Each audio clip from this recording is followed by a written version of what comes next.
Aaron is a 15-year-old with ADHD, Attention Deficit Hyperactivity Disorder, and ODD, which is Oppositional Defiant Disorder. These conditions were diagnosed in primary school and have led to challenging behaviour and even violent outbursts in lessons. Over the last 5 years, there have been many occasions where he's been on the brink of permanent exclusion. Right, Aaron, stay focused, mister. Good lad. It's massively important. I feel without their support, and if they would have basically just put him down as a naughty, disruptive child, if they hadn't seen the potential that Aaron does have to offer, I feel that it basically would be possibly in prison now. The support Aaron's received has come from the school's learning mentor, a behaviour management scheme, other outside agencies, and also a strong relationship that has evolved between Aaron, his single-parent mother, and many of the teaching and support staff at his school. I have hope back. That's all I can say. And it's thanks to the teachers.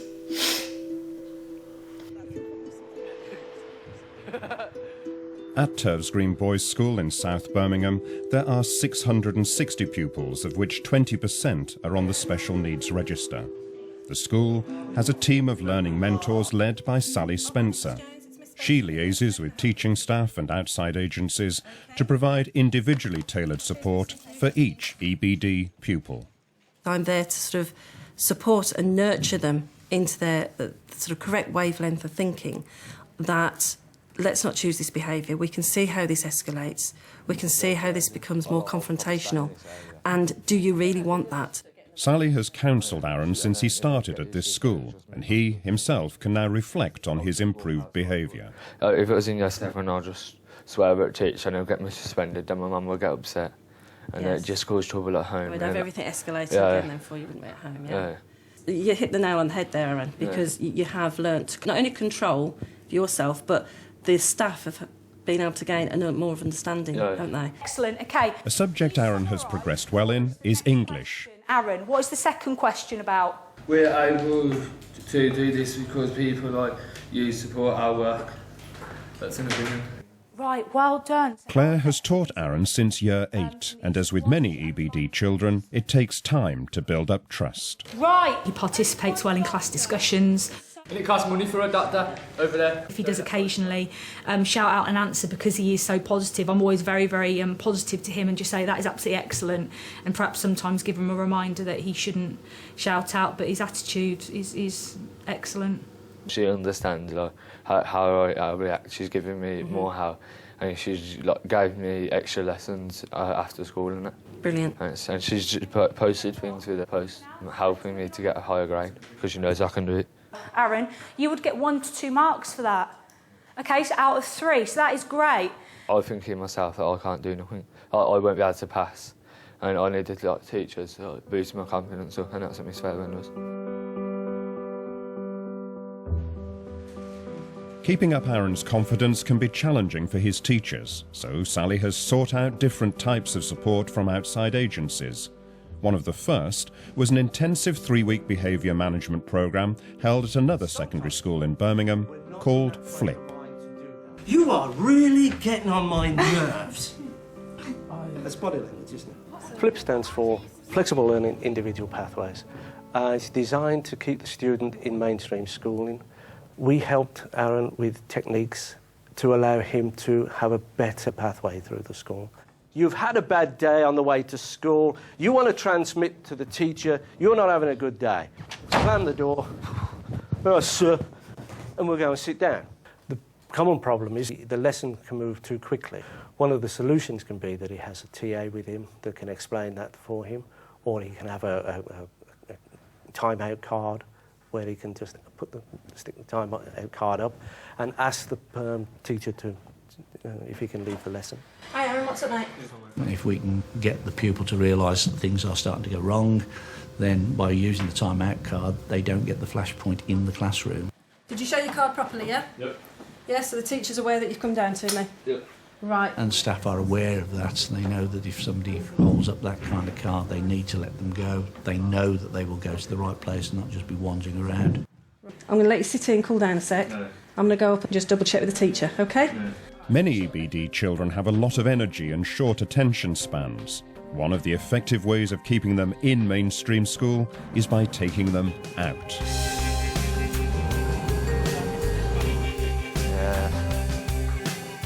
Ash and I will be giving you a map. You will also get a compass. The idea for the compass is to give you a bit of trust in the compass. Skillforce is a nationwide scheme delivering inspirational and motivational activities to around 8,000 young people a year.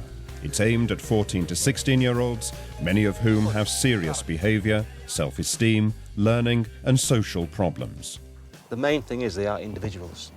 And I don't like the term special education needs. In my opinion, the students, they're special and they all have needs. So just some have more needs than others. So we deal with them on an individual basis. The scale on here is a 500 metre, all right? So if you want to find the distance between that corner there and that junction there, how many sections is there? 3 sections, so it's 300 metres. Yeah, that's right. Go. Okay. If they hadn't have had that kind of support and that different approach for one day a week, would most probably end up being excluded because their behaviour in classrooms would not be good, or they would not be attending because they'd be voting with their feet. If you're always indoors, you'll feel more stressed. When you're outdoors, you feel more relaxed. And you can... I just think it helps me. It gets me out of classrooms. If I was in the classroom now, I'd be messing about. Good lad.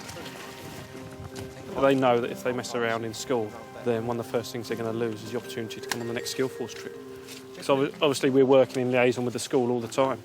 That's the north, all right? So if they play up, they don't go anywhere.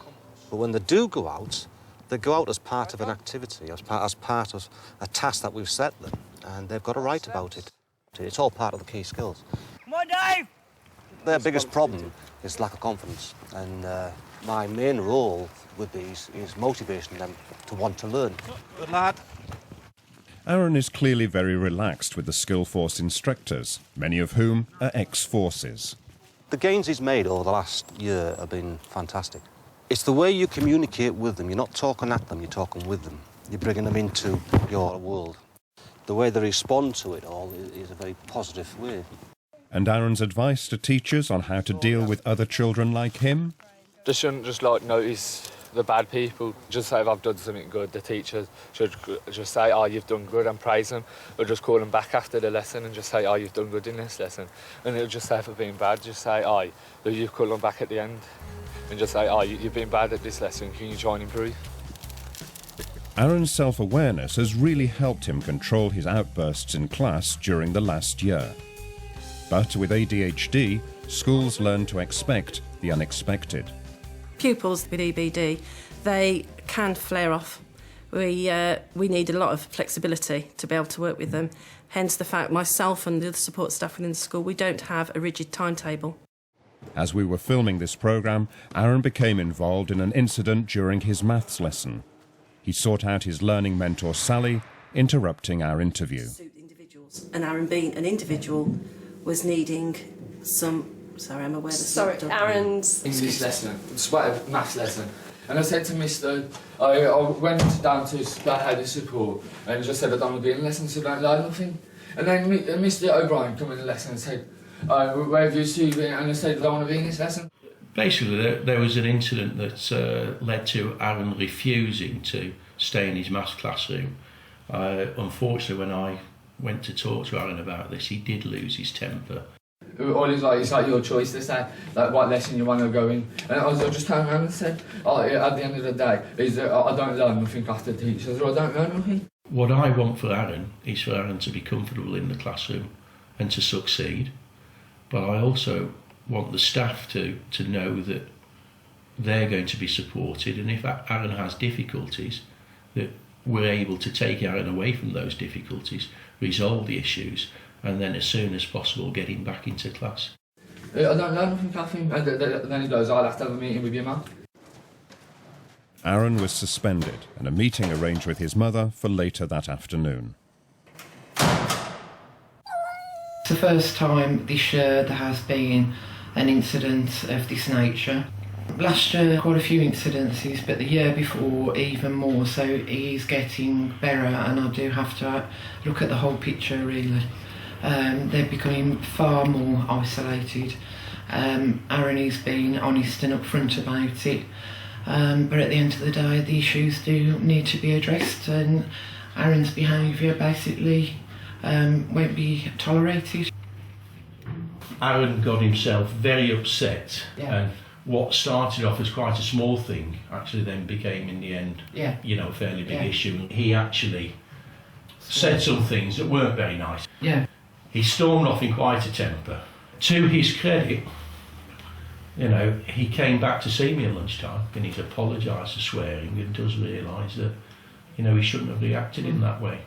He wasn't made to come and see you, I didn't know until you've just told me. That's good. So, fair dues to him in that respect. However, he knows himself this is his last year. That's right. And he does need to pull his belt in and really start working. Okay. Thank you for speaking this afternoon. Okay, alright, thank you. Children that have got conditions, you know, as Aaron has, you know, with his EBD, you know, he will sometimes make mountains out of molehills. When he's had time for reflection, he will be very apologetic for what has happened, which is brilliant, because 2-3 years ago, Aaron just wouldn't have done that at all. He wouldn't have accepted that he was in the wrong at all. And in that way, we've seen a great move forward with Aaron. And we're happy for Aaron to come back tomorrow, understanding that the procedures are still there and he will follow the procedures. It's this close relationship and trust between Aaron's mother and the school that's provided the foundation on which Aaron can build. If a child comes in misbehaving that day, do not turn around and say there's a problem, he's just been naughty and whatever. Find out why, ask questions. Because at the end of the day, you can actually do something for that child, you can build them up and you can believe in them. Aaron means a lot to you, doesn't he? He does. Tell me. That's weird.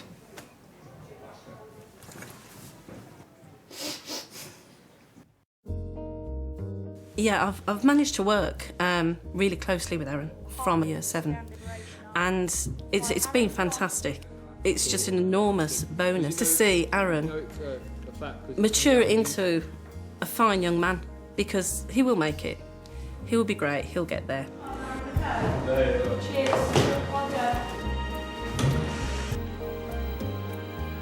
I've worked extremely hard with my child, the school have worked extremely hard, and I know for a fact, because of the school's input and my support for the school, Aaron is going to make something of himself.